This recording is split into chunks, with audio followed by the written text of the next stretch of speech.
Hello, it's Concord Wind. I just got up from a nap.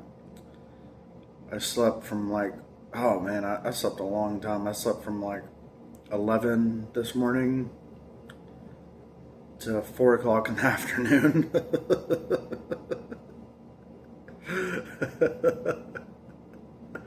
um, and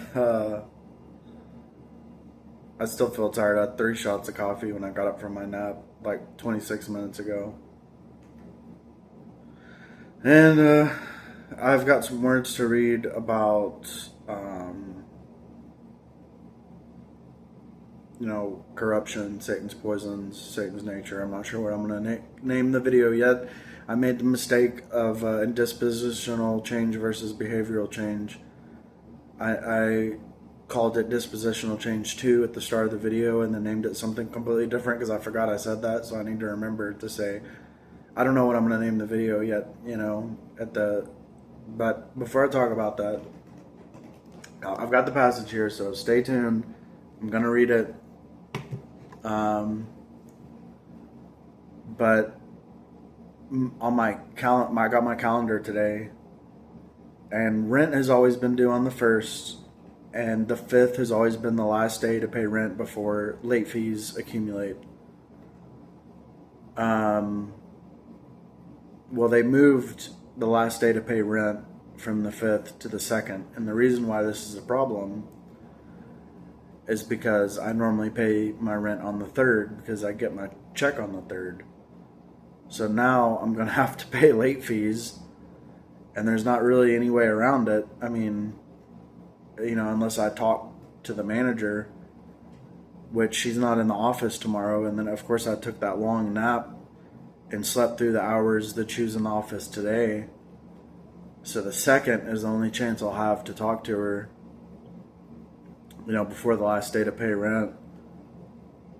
Which actually the 2nd is the last day to pay rent. So I'll talk to her on the last day and be like, hey, how much are the late fees, and can I get an extension possibly, until the 3rd? Because I mean, the check that I get on the 1st goes towards groceries. I can't afford to pay rent with my check I get on the 1st, I mean, so I'll talk to her about it on Thursday. Thursday, yeah. And Friday is what is Friday? Friday is the 3rd, yeah. So I'll probably pay my rent Friday. Anyways, I just wanted to talk about that real quick. Let's read this passage of God's words. Until people have experienced God's work and understood the truth, it is Satan's nature that takes charge and dominates them from within. What specifically does that nature entail? For example, why are you selfish? Why do you protect your own position? Why do you have such strong emotions? Why do you enjoy these unrighteous things? Why do you like those evils? What is the basis for your fondness for such things? Where do these things come from? Why are you so happy to accept them? By now, you have all come to understand that the main reason behind all these things is that Satan's poison is within man. So what is Satan's poison? How can it be expressed? For example, if you ask, how should people live? What should people live for? People answer, every man for himself and the devil take the hindmost. This single phrase expresses the root of the problem. Satan's philosophy and logic has become people's lives. No matter what people pursue after, they do it for themselves, and so they live only for themselves. Every man for himself and the devil take the hindmost. This is the life philosophy of man, and it also represents human nature. These words have already become the nature of corrupt mankind, the true portrait of corrupt mankind's satanic nature. And this satanic nature has already become the basis for corrupt mankind's existence. For several thousand years, corrupt mankind has lived by this venom of Satan, right up to the present day. Everything that Satan does is for the sake of its own appetite, ambitions, and aims.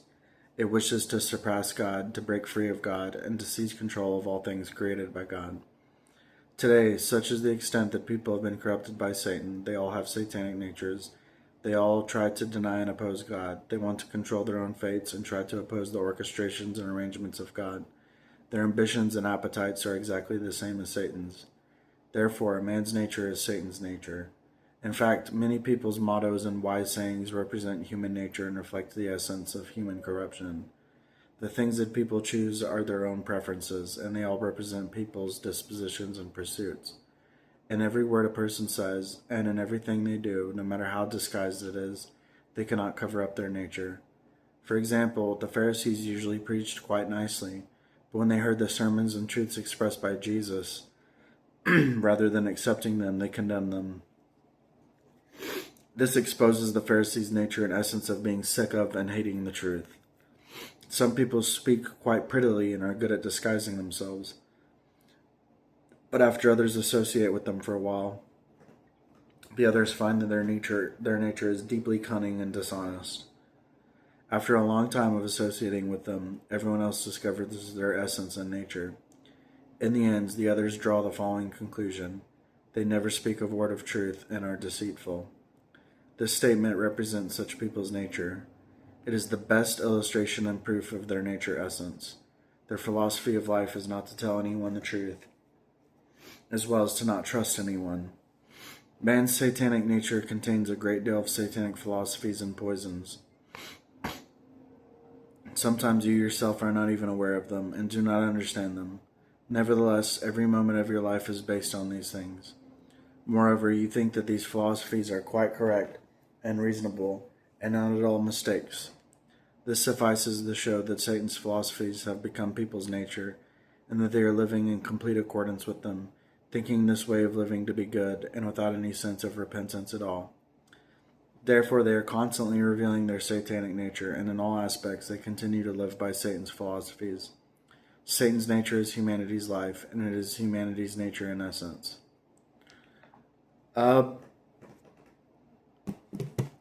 Hesitant amen, it's the truth. Amen, it's the truth, but, it's kind of like, tragic in a lot of ways. But, the good news is that God is doing his work and changing people's nature. But the passage didn't discuss that, so it just sounds really negative. But it's actually positive to be aware of one's nature. America, the United States, pushes for independence and for people to rely on themselves. And, America, the United States, like, the message the government sends to its people is anybody can achieve the American dream. We live in a capitalist society that supposedly allows anybody to, strike gold, hit it big, become rich. Supposedly. Supposedly that's the type of society we live in. But that's not being considerate of God's dominance and control over human life. And so since Americans are not taught about God's dominance and control over human life, people don't know about God's arrangements. People don't know that, how much money you're able to earn in this life is due to God's arrangements. It's due to God's preordination. And people don't believe that, understand that. They're not taught that. So what happens is since people are taught the opposite, people are taught that fate is in their own hands, every man for himself, establish your independence, earn your way to the top, climb the corporate ladder, the American dream. Since these are the ideals and philosophies that people believe in, people rebel against God and resist God's arrangements. So, for example, my ex-friend, that's such a weird thing to say, ex-friend, whatever. So, somebody I knew, Devin, he was like, you should get a job, or you should invest in crypto. You should make money. And I'm like, I'm really not interested in making money. I make enough to survive, and that's all I care about, you know. And I believe that the amount of money that I make is preordained by God, and it's within God's arrangements. And that even if I try to make more money, I'll be unable to. Or even if I am able to make more money, there will come a day when I'll go a time without money to make up for the extra money that I gained. You know, I'll suffer losses so that the amount of money that I've made over the long term is balanced out to be about the same as if I had never started making more money in the first place. Because that's what I believe. And it may sound preposterous to some people, but I'm a really happy, laid back person because of it. I don't have to put effort into earning money, and I know other people do have to put effort into making money, but they become comfortable and familiar with the jobs they have, and it almost comes across as effortless unless they have like sciatic nerve or something and they're in pain, and that sucks. But if they had sciatic nerve, then they would be in pain regardless of if they were working or not, you know. So it's like, I don't know. I mean, and working gives you something to do. I mean, like, I look forward to making these videos because it's something to do. And more than that, because I get to contribute to mankind's salvation. I get to contribute to the management plan of God. I get to serve God. And that's even, you know, those are even better reasons why I look forward to making these videos than just having something to do. But I can't deny that having something to do is definitely a part of why I look forward to making these videos. But it's a small part, you know. The main thing is being able to serve God and contribute to the righteous cause of mankind, which is to obey God's arrangements and accept His salvation and contribute to the management plan of God, which is here for the sake of mankind's salvation. You know, that's why it's put in place. That's why God has enacted His management plan, is for the sake of saving mankind, saving as many people as possible. And, you know, I trust God about a lot of things. I have a lot of faith in God, you know. But when it comes to God's salvation of mankind, I have a hard time accepting, you know, and God's words kind of back up this thought process, like this perspective that I have, or this like when I see how quickly the gospel is spreading, which is very slow. You know, the speed of the spread of the gospel is very slow. And when I see that, I just have a hard time accepting that, you know, there will be a substantial amount of people who are saved, because even the 5 million people who are in the Church of Almighty God, like only 1% of them have achieved dispositional change. But God did lower the standard in one of the passages I think I read today about how, like, people who have conscience and reason and are able to suffer and expend for God, they have hope of achieving salvation without dispositional change. And I don't know how that works. I don't know how. I mean, that really goes against my notions, because I don't see how someone who hasn't achieved dispositional change is compatible with the future of mankind. You know, because the future of mankind, that's when mankind enters the destination that God has prepared for man. And within that destination, you know, the mankind that survives and makes it to the destination, you know, they obey God, I thought. But I guess someone with conscience and reason can obey God and just obey what those whose dispositions have changed, like whatever they tell them. You know, I guess that they'll be governed, and I guess that lines up with some of the early recorded prophecies of Almighty God, where God says in the destination there'll be like a hierarchy of like priests and servants and stuff. And so I guess those who have conscience and reason and submit to God's work, but their disposition doesn't change, I guess those people are the servants in the next stage, and they serve the priests. And the priests are those who have achieved dispositional change. So I guess that's how that works, which makes sense. But God has also said that everyone will be equal in the next stage and there will be no hierarchy. So, you know, I have a hard time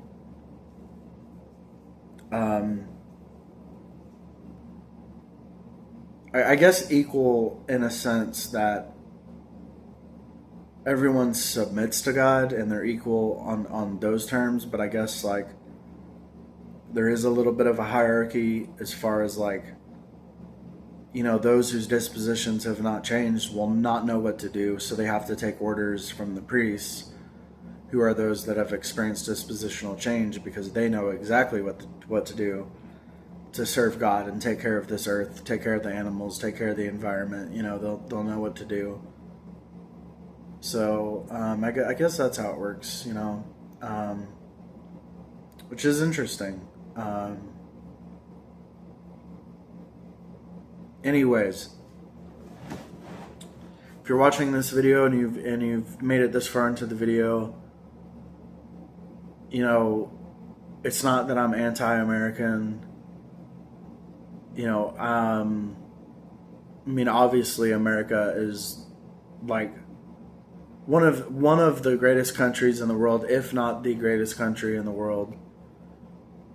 And corrupt philosophy is a poison, you know, that has entrenched itself into every culture all around the world, and every government all around the world, and every system all around the world. You know, so you can't expect like America to have perfect ideals.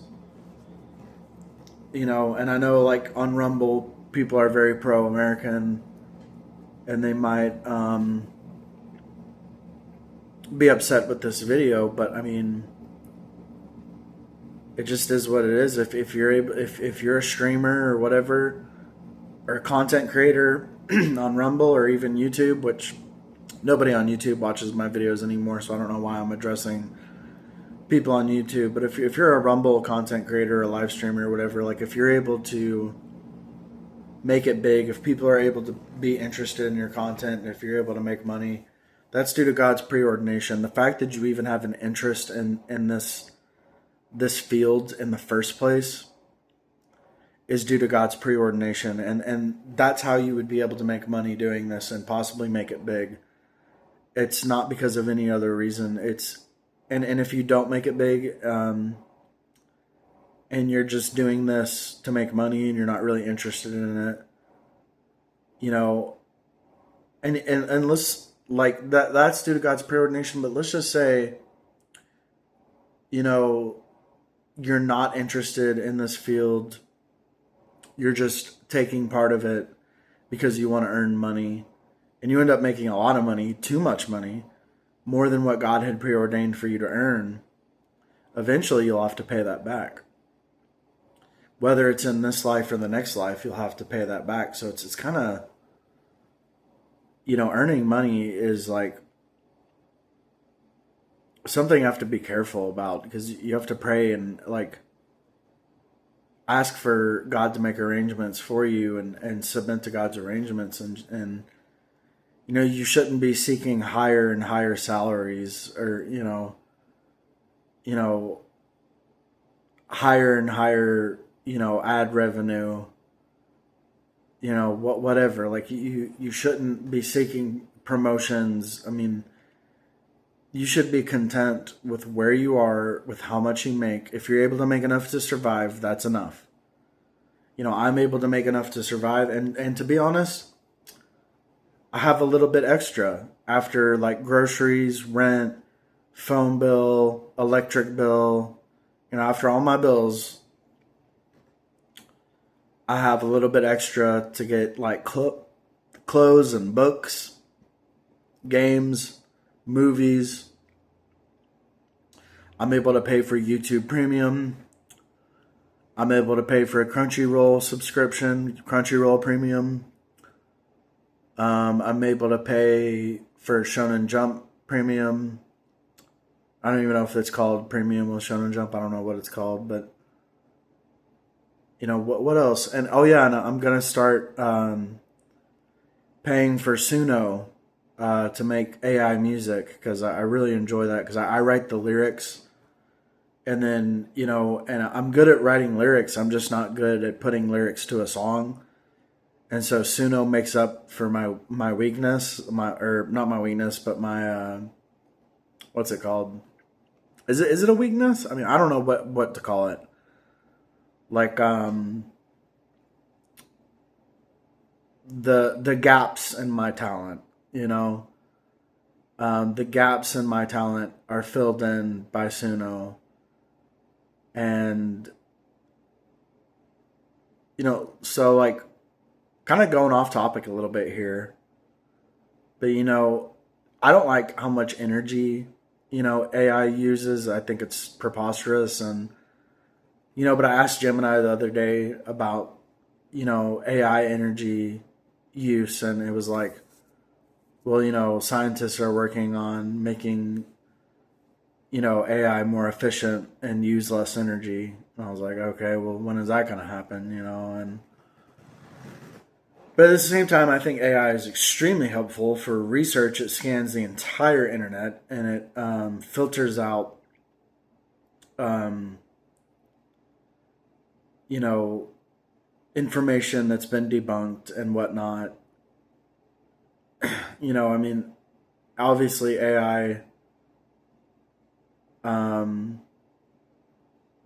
isn't always like 100% accurate, but it's usually more accurate than how we found information before AI, which was through like articles or blogs or Reddit posts and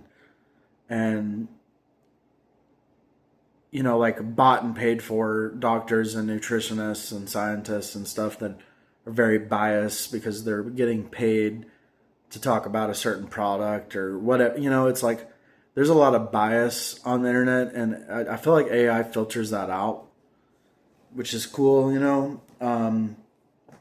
And AI checks for products that have like third-party lab testing, and that's cool. And then of course AI helps with making music. People who have a passion for music but maybe are only good at writing lyrics like me and aren't good at like singing or composing songs or I just think it's helpful. I think AI is very helpful, and I don't think AI will necessarily always be around. I think a day may come when AI, becomes obsolete due to the way mankind is going to progress, which I know is a strange take. I mean, most people, I don't know if anybody has that take that AI will become obsolete. I think most people think AI is the future. I think it'll become obsolete. And that's because of what God's words say about the future. I think in the future, AI will be unnecessary for research, and AI won't know, like, unless we feed AI God's words and then train it on that.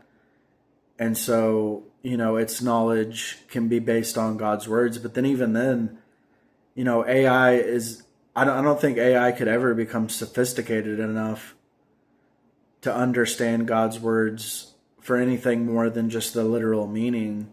And I've talked about in previous videos or a previous video how, like, to understand God's words, you have to look at the principles and meaning behind the words. You can't take the literal meaning. You can't take them at face value. There's meaning behind the words that are, somewhat hidden. I mean, not intentionally hidden. It's just that The truth is very complex, and it's a divine language that God speaks. And even though that divine language is, you know, expressed in with human words, it's a divine language nonetheless, because it is the truth, which is foreign to this world, because the truth is not found anywhere in this world outside of God's words. Probably, as I mean, because the truth is the expression of God's words. I shouldn't have any doubts like that, but so the truth only comes from God. It doesn't come from anywhere else. Like, even if somebody says something that's in line with the truth, that's something that's in agreement with the truth, but the truth is the original. The truth has always been the truth before mankind said anything that was in line with the truth or not. And things that man has said that were in line with the truth could possibly have been the enlightenment of the Holy Spirit. So even then, even at that point, God is intimately involved in man's lives, and God is the source of truth. So if the truth spreads in this world, it's because of God's sovereignty and arrangements, and it's not due to mankind being the expresser of truth. Only God is the expresser of truth. And you may think, well, I tell the truth, and I mean, being honest is not the same as expressing the truth. That's telling the truth. The truth is life. The truth is reality. The truth is something only God can express, that is able to bring salvation to mankind. So, for example, if I'm honest with you and I tell you about my life, like at the beginning of the video when I was talking about the last day to pay rent has moved to the 2nd when it used to be the 5th. Me telling you that is not going to bring salvation. It's honest, but it doesn't have the power that the truth holds. The truth holds power over man and Satan and the universe and everything. The truth is the expression of God. It holds power. And being honest is not the same as expressing the truth, because when you're honest, there's no power in being honest. Being honest is just the obligation and duty of man. And honesty is the inherent expression of God, because when he expresses the truth, he's being honest. God is sincere and heartfelt down to the roots of his disposition. He is inherently sincere. He is sincere down to the core of his disposition. He never says anything that is not of benefit to mankind. At least that's my perspective. I mean, I don't know. I know Christ sometimes talks about normal things, but perhaps those things are beneficial as well. Christ is not always speaking from, in divinity. Sometimes Christ speaks from his humanity, like, oh, what are we having for dinner tonight? Christ can say things like that.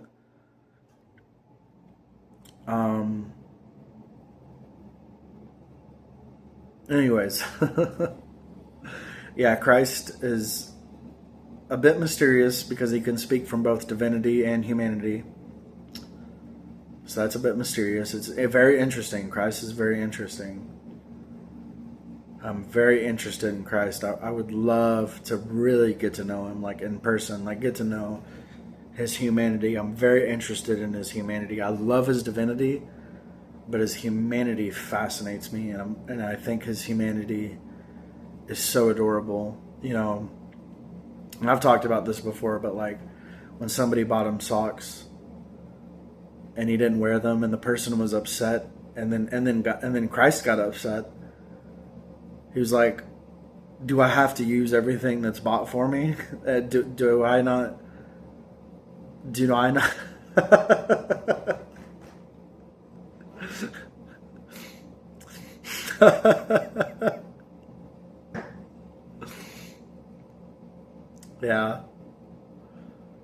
Yeah, Christ is adorable. So I would love to make some food for Christ, and I would think he's adorable whether he liked my food or hated it.